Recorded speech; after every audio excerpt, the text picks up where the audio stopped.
moving forward, Mr. Hernandez, your attorney, did a very good job of presenting information to the court to make me aware of some of the hardships that you've faced.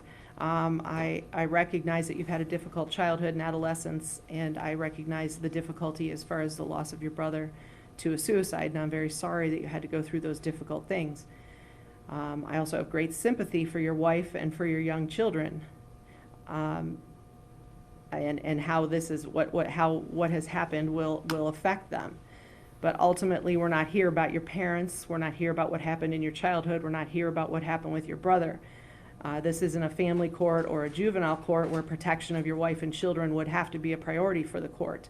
This is about you, this is about the victim, and this is about the things that happened in 2023 and 2024, and most specifically about your actions and your behavior. I have to think that if someone did this to you or to one of your siblings or one of your family members, you would be asking me to punish them to the max. When a teenager in high school is struggling with something too big for them to handle, we hope that they would go to their parents. And if they couldn't go to their parents, perhaps a relative or a trusted friend or maybe a teacher or a coach. And I think there's an expectation that one of these trusted adults will provide them guidance and give them advice and make sure that they get what they need and they get the help that they need. I heard what Mr. Pleas said, and I also read in the sentencing memorandum that you said you felt somewhat of a connection to the victim because she disclosed that she had thoughts of harming herself, and that this connection because of what happened with your brother. You also mentioned that she was often by herself and that she seemed lonely. This connection and this desire to help, I understand that. But I am having a hard time with, after what you went through with your brother, I would expect this would give you more reason to want to protect her and to ensure her safety and her well-being. Instead, you victimized her by entering into a prolonged sexual relationship with her. I believe that this is the type of behavior this law was put into place and enacted to prevent. To the victim and her family, I'm sorry that you went through this. I understand you continue to deal with the aftermath of this. One of the hard things about the criminal justice system is it really doesn't provide much healing for the victims. I do hope that this sentencing gives you closure, and I do hope that you're able to find healing and peace moving forward. Taking all of those things into account,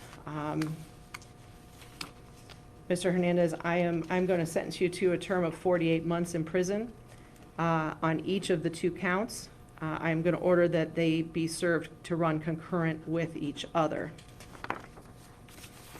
I have to go over post-release control with you. You will be required to serve a 5-year term of post-release control under Revised Code 2967.28. If this period of post-release control is imposed following your release from prison, and if you violate the conditions of that supervision, the parole board may impose a prison term of part of the sentence of up to 1/2 of your stated prison term. If while on post-release control you're convicted of a new felony offense, in addition to being punished for the underlying conduct, an additional prison term of 1 year or what time remains on your post-release control term may be added as an additional penalty, and that additional penalty would or could be consecutive. You're also instructed that most prison inmates are eligible to earn days of credit against their prison sentences for participation in programs. Said days of credit, if you're eligible to earn them, are not automatically awarded, but must be earned in the manner specified in the statute, which is 2929.14 and 2929.19. I'm going to give you credit for time served in the amount of 4 days. Mr. Pleas, are you moving to dismiss counts 2, 4, 5, and 6? I am, Your Honor. All right, counts 2, 4, 5, and 6 are dismissed. Mr. Hernandez, you are also responsible for the court costs in this case. If you fail to pay any financial penalty or costs, the court may order you to perform up to 40 hours a month of community service until the court is satisfied that you're in compliance with an approved payment schedule. If you perform community service on this basis, your financial penalty or costs will be reduced to the extent of the federal minimum wage. The court isn't ordering any payment plan or community service at this time, but renders judgment against you for the cost for which execution may issue. I will limit the amount that they can take from your inmate account to $5 a month while you're incarcerated. I believe that covers everything I needed to cover. Mr. Pleas, anything else on your end?